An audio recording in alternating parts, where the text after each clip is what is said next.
संत मिलन को चालियो तज माया अभिमान, जो जो पग आगे धरो सौ सौ यज्ञ समान।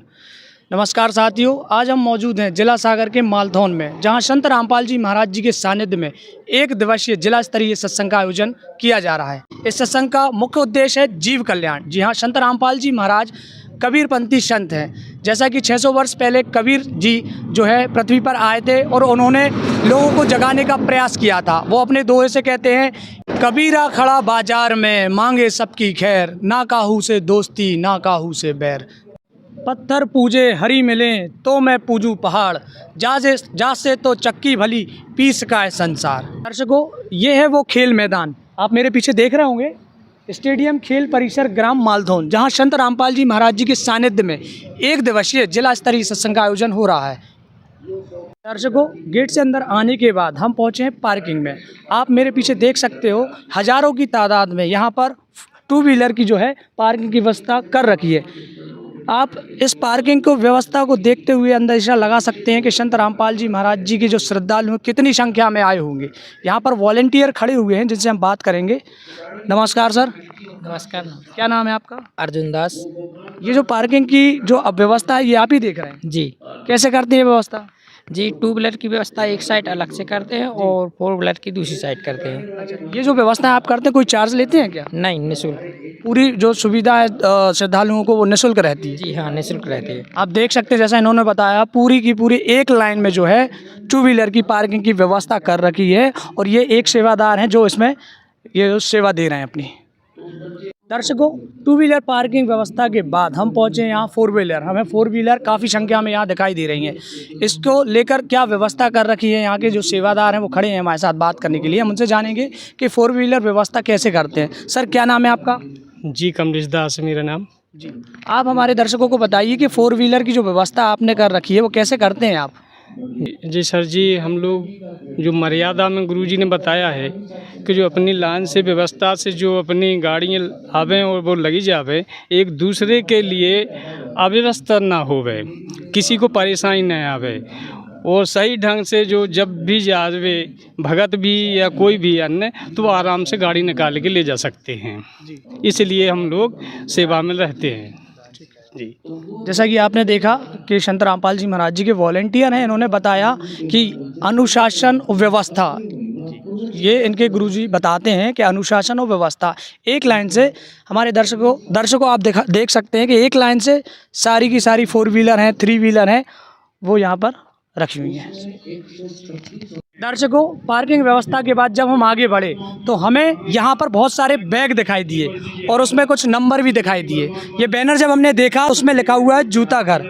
यहाँ संत रामपाल जी महाराज जी के वॉलंटियर खड़े हुए हैं बहुत सारे। हम उनसे जानते हैं कि ये किस चीज़ के हैं बैग। नमस्कार सर। सत्साई। क्या नाम है आपका? सोनू अहरवाल। ये जो बैग रखे हुए हैं ये किस चीज़ के हैं? जी, ये जूता घर की व्यवस्था के लिए है, जूता रखने के लिए। जी।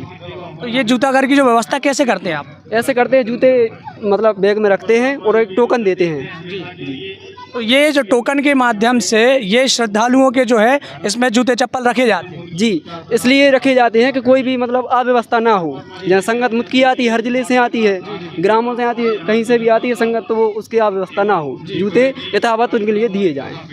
जी। तो इसका कोई चार्ज लेते हैं क्या आप? नहीं सर, निःशुल्क सेवा चलती है। ये जो पूरी की पूरी जो व्यवस्था कर रखी है वो पूरी की पूरी निःशुल्क है? जी सर। ठीक है, बात करने के धन्यवाद। जूता घर के बाद जब हम आगे बढ़े तो हमने यहाँ देखा कि संत रामपाल जी महाराज जी के सानिध्य में आप जो बैनर देख रहे होंगे, देहदान सेवा, यहाँ देहदान का भी जो है कार्य चल रहा है। यहाँ पर बहुत सारी लाइन में श्रद्धालु यहाँ खड़े हुए हैं। आप एक देख सकते हैं, एक लाइन में सभी श्रद्धालु देहदान करने के लिए यहाँ पर खड़े हुए हैं। हमारे साथ बात करने के लिए संत रामपाल जी महाराज जी के अनुयायी हैं जिनसे हम बात करेंगे और जानेंगे वे कि क्या ये प्रोसेस है और कैसे क्या करता थे। क्या नाम है सर आपका? कुंज बिहारी दास। ये जो देहदान की जो प्रोसेस है वो कैसे रहती है, क्या कैसे करना पड़ता है? ये जो जितने भी श्रद्धालु आप देख रहे हैं वे संत रामपाल जी महाराज के ज्ञान से प्रेरित होकर संत रामपाल जी महाराज कहते हैं, बेटा देहदान सब महादान होता है। और इस जो देह मेडिकल कॉलेज के लिए दी जाती है अपने बच्चों को पढ़ने के लिए, क्योंकि हमारे यहाँ व्यवस्था ये है, सिर्फ थ्योरी रहती है, प्रैक्टिकल के लिए बॉडी नहीं मिल पाती। तो संत रामपाल जी महाराज के ज्ञान के आधार पर ये जो श्रद्धालु आप देख रहे हैं, इनने अपने मन में ये दृढ़ निश्चय किया है कि मरणोपरांत हम भी अपना देहदान करेंगे। आपने भी किया? मैंने भी देहदान किया है। ये सारी जो लाइन में जो श्रद्धालु खड़े हुए हैं, बारी बारी से सभी देहदान हाँ, कर सभी देहदान के फार्म भर जाएंगे और एक कापी थाने से भी शपथ पत्र बनवा के एक थाने में दे देते हैं, ताकि कोई परिवार वाले आने वाले समय में कोई दिक्कत ना करे। देखिए, धन्य है ऐसे संत और धन्य है ऐसे संत के श्रद्धालु जो देहदान का ये अद्भुत कार्य कर रहे हैं। बने रहिए हमारे साथ। दर्शकों, देहदान के बाद जब हम आगे बढ़े तो हमने देखा यहाँ रक्तदान की भी व्यवस्था कर रखी है। आप बैनर के माध्यम से देख सकते हैं, यहाँ लिखा हुआ रक्तदान सेवा, जीव हमारी जाति है, मानव धर्म हमारा, हिंदू मुस्लिम सिख ईसाई धर्म नहीं कोई न्यारा। संत रामपाल जी महाराज जी के सानिध्य में रक्तदान का भी आयोजन होता है। यहाँ संत रामपाल जी महाराज जी के काफ़ी सारे अनुयायी खड़े हुए हैं। हम बात करते हैं। सर, क्या नाम है आपका? चंद्रभान दास। सर, आपने भी यहाँ रक्तदान किया है? हाँ सर, मैंने रक्तदान किया है। हमारे सदगुरुदेव जी ने जो मुहिम छेड़ी है, उसमें कई लोग हॉस्पिटलों में ब्लड की कमी होने के कारण उनको बहुत समस्या होती है, कुछ का देहांत भी हो जाता है। इसलिए हमारे गुरुजी के ज्ञान से प्रेरित होकर यहाँ पर हम लोग हज़ारों यूनिट ब्लड डोनेट करते हैं, जो हमारी संत रामपाल जी महाराज जी की प्रेरणा से करते हैं और उनके हम शिष्य हैं और उन्हीं की शिक्षाओं पर आगे चलते हैं। तो ये रक्तदान का कार्य निरंतर चलता है? हाँ, रक्तदान का कार्य जो हमारे बड़े समागम होते हैं, वहाँ पर हमारे गुरुजी आदेश दे रखे हैं कि जितने भी बड़े समागम हैं, जिला स्तरीय हो, संभाग स्तरीय हो, या जो बड़े बड़े आश्रमों में जो सेवा चलती है पाठ की, उसमें सभी भगत हज़ारों यूनिट ब्लड डोनेट करते हैं। सर, दर्शकों, अब हम पहुँचे हैं पुस्तकों के स्टॉल पर। आप देख सकते हैं यहाँ संत रामपाल जी महाराज जी के जो अनुयायी हैं वो ये स्टॉल लगाए हुए हैं और इसमें अलग अलग पुस्तकें दिख रही हैं। मुक्ति बोध है, कबीर सागर सरलाट, गहरी नज़र गीता, कबीर बड़ा या कृष्ण, कबीर परमेश्वर जीने की राह, धरती पर अवतार, ज्ञान गंगा, अलग अलग यहाँ पर हैं। बहुत सारी पुस्तकें रखी हुई हैं। यहाँ पीछे खड़े हुए हैं संत रामपाल जी महाराज जी के अनुयायी, जिनसे हम बात करेंगे और जानेंगे कि इन पुस्तकों में ऐसा क्या लिखा हुआ है। नमस्कार सर। साहिब जी। क्या नाम है आपका? काशीराम दास। ये बहुत सारी जो पुस्तकें रखी हुई हैं, इसमें क्या लिखा हुआ है, क्या ज्ञान है? इसमें संत रामपाल जी द्वारा रचित पुस्तकें हैं। ज्ञान गंगा है, कबीर सागर है, कबीर परमेश्वर है, जीने की राह है। ये जो है हमारे संत रामपाल जी महाराज जी द्वारा शास्त्र प्रमाणित पुस्तकें हैं, जो 4 वेद 6 शास्त्रों पर आधारित हैं। इनमें 4 वेद और 6 शास्त्रों का निचोड़ दिया हुआ है। जो यथार्थ जो 4 अपने वेदों में, शास्त्रों में, गीता जी में जो सतभक्ति बताई हुई है, वो इसमें इन पुस्तकों में दी हुई है।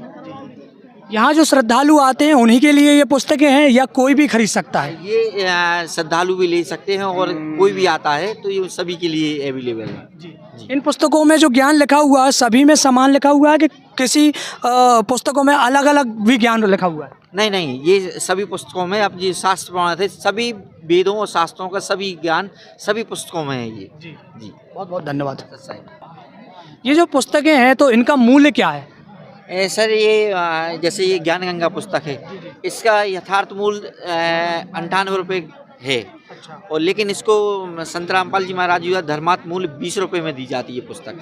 ये मतलब आपका कहना ये है कि ये जो पुस्तक बनी हुई है 98 रुपये में बनी है, लागत इसकी है 98 रुपीज़ इसकी लागत है। जी। और ये दर्शकों जो हमारे श्रद्धालु जो भी आते हैं वो उनको ये 20 रुपये में प्राप्त कर? जी, 20 रुपये में। और ये अपनी जीने की राह है, ये भी इसकी भी लागत ये 98 रुपये, लेकिन इनको धर्मार्थ मूल्य 20 रुपये में दिया था। क्योंकि ये जो परमात्मा ने है ना, इसका घर घर प्रचार करने की हर मतलब देने के लिए ये 20 रुपये रखा है धर्मार्थ मूल्य। जी। पुस्तकालय के बाद जब हम आगे बढ़े तो हमें एक लंबी कतार में बहुत सारे जो हैं श्रद्धालु यहाँ देखने के लिए मिले। तो हम जब आगे बढ़े तो हमने देखा बहुत सारी जो लाइन लगी हुई है। अब ये किस चीज़ की लाइन है, हमारे साथ बात करने के लिए संत रामपाल जी महाराज जी के अनुयायी, हम उनसे जानते हैं कि ये लाइन किस चीज़ की है। नमस्कार सर। सत्साई जी। किस चीज़ की ये लाइन है जो इतने सारे लाइन में श्रद्धालु खड़े हुए हैं? ये लाइन जो है तो चाय राम की व्यवस्था चल रही है यहाँ पर। ये संत रामपाल जी महाराज जी के द्वारा सभी भक्तों के लाने निःशुल्क चाय और बिस्कुट की व्यवस्था की गई है। जी। ये जो चाय और बिस्कुट जो है यहाँ उपलब्ध होते हैं, जो भी यहाँ श्रद्धालु आते हैं, तो ये निःशुल्क है? जी, निःशुल्क है। ठीक है सर। दर्शकों, अब हम आप पहुँचे हैं पंडाल में, जहाँ संत रामपाल जी महाराज जी जो हैं, एक दिवसीय जो आज का जो सत्संग का कार्यक्रम है वो चल रहा है यहाँ पर। आप देख सकते हैं सबसे पहले यहाँ जो है दंडवत प्रणाम स्थल पुरुष, यहाँ जो है भगत भाई दंडवत प्रणाम करते हैं। आप देख सकते हैं छोटा सा जो भगत है संत रामपाल जी महाराज का, वो दंडवत प्रणाम कर रहा है। हमारी दूसरी साइड जो है दंडवत प्रणाम स्थल महिलाओं का, यहाँ पर जो माताएँ बहनें आती हैं उनके लिए दंडवत प्रणाम की जो है व्यवस्था यहाँ पर कर रखी है। दर्शकों, प्रोजेक्टर स्क्रीन के माध्यम से संत रामपाल जी महाराज जी के मुखारविंद से एक दिवसीय सत्संग जो है यहाँ पर संत रामपाल जी महाराज जी कर रहे हैं और हजारों की तादाद में यहाँ श्रद्धालु आप बैठे देख सकते हैं। और जब वापस छोड़ा तो वहाँ देखा वही परमात्मा जो नीचे से गए थे वही सिंहासन पर विराजमान थे, अनंत कोट ब्रह्मांड के सिंहासन पर। और वहाँ पर सब बाग बगीचे और भगवान के सिर पर मुकुट था, ऊपर गया। पुराने आदिवासी वहाँ के हैं तो वहाँ रह रहे थे, सारी विस्तार बता रखा। अरे अज्ञानी कबीरपंथी ने हो गए वहाँ चेतन कहा है 12 तो ये है ही 13वां वंश आवेगा, 13वें वंश में ये 12 वंश, 12वें वंश प्रगट हो उजियारा और 13वें वंश मिटे सकल अंधियारा। ये 13वां वंश ये दास है, इस सारा अज्ञान समाप्त कर दिया, प्रत्यक्ष कर दिया।